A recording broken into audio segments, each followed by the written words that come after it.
Hi, Papa. I would like to know another topic, unlike the quantum physics and entanglement, called Who Created the Universe? That is that's a good question, Vaughn. Whew, that's $1 trillion question, man. I don't think anybody know who created the universe. The universe is infinite, meaning there's no ending to it. You see what I'm saying? Mm-hmm. Um, I'm just gonna explain it to you based on my understanding, okay?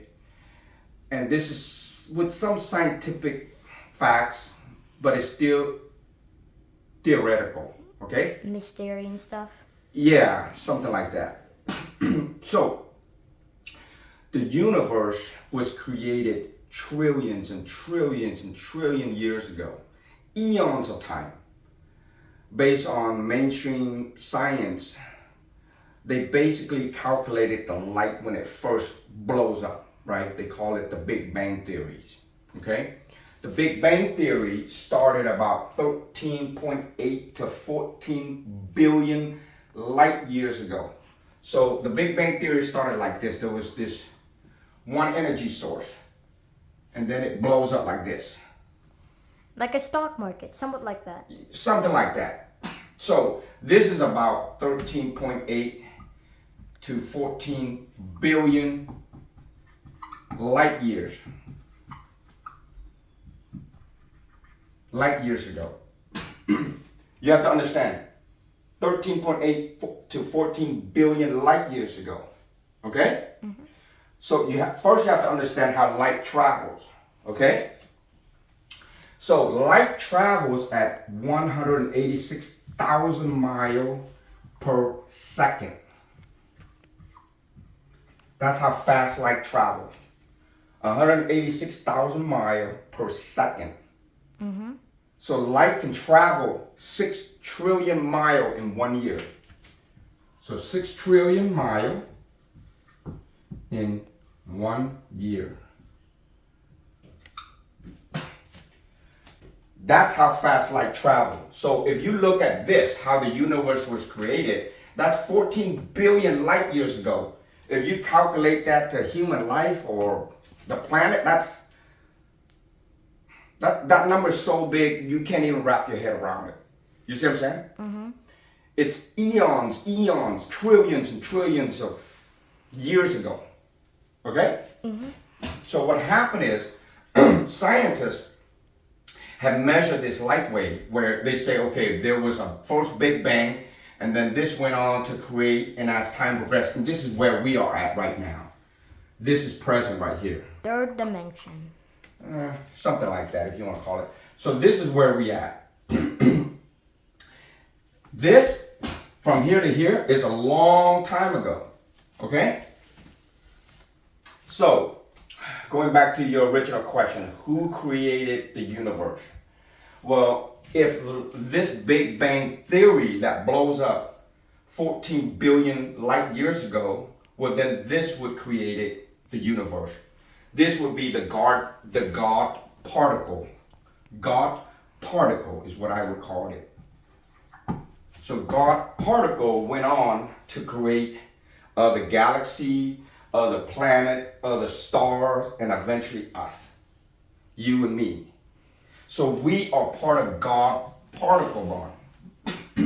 On the last video, we talked about elements and particles and molecules, right? Yes. Well, that's all part of this. It's God particle. So in reality, you are a part of God. You follow what I'm saying? Mm-hmm. So you have a lot of potential power to create your own reality as you mature, as you grow up through life process, lessons learned and so on. But as long as you keep true to yourself and you keep vibrating higher and higher and higher like we talked about, you're going to match that frequency and you'll be able to achieve whatever it is your heart desire or whatever it is you want to achieve. You know what I mean? Mm-hmm. Creativities and stuff like that is going to get downloaded to you. This is what most people don't understand.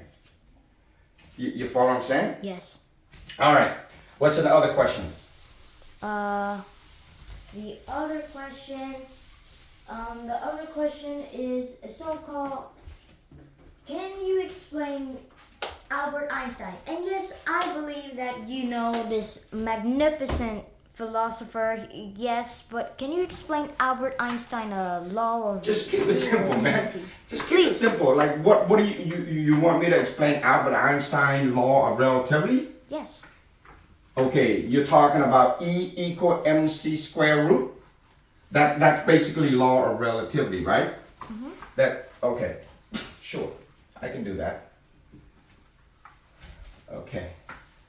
All right. Okay. So, Albert Einstein is one of the most amazing human being to ever walk the face of the earth. Okay? He's a genius, basically. So, at 26 years old, he basically come up with theoretical, what they call law of relativity, which is E equals mc square root. The most powerful, amazing equation there is. Okay, this is what you're talking about. What this means is that E is energy, so this is energy. Okay, this is mass, and this C times the speed of light. So that's how he calculates how the universe works.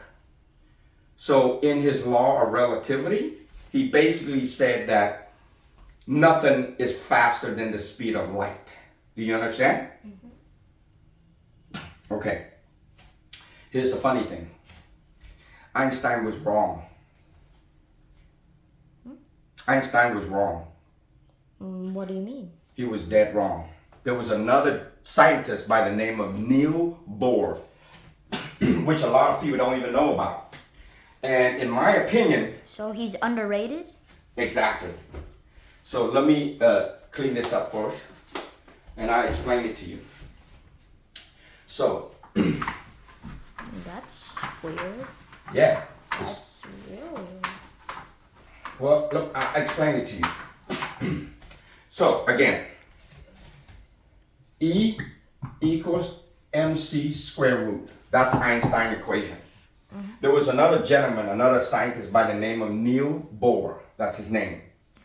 He had proven Einstein wrong that there is something out there that's faster than the speed of light. But the problem with Niels Bohr, he couldn't really articulate himself. He couldn't really explain himself. But he knows that there's something out there. And he's the guy that come up with quantum mechanic, which led to quantum entanglement. Okay? So, quantum entanglement, even to this day, scientists know that it exists, that it works, but they don't know how it works, why it works. It's like a mystery. And the way quantum entanglement works is that, let's say here's Mars. Let me give you an example. This is Mars, and this is planet Earth. Okay? Let's say I give you one box. Okay? And you know it's a box. Box A, for example.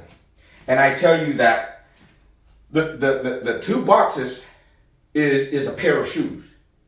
Mm-hmm. So I give you box A and you open it and you're like, oh, that's the right foot.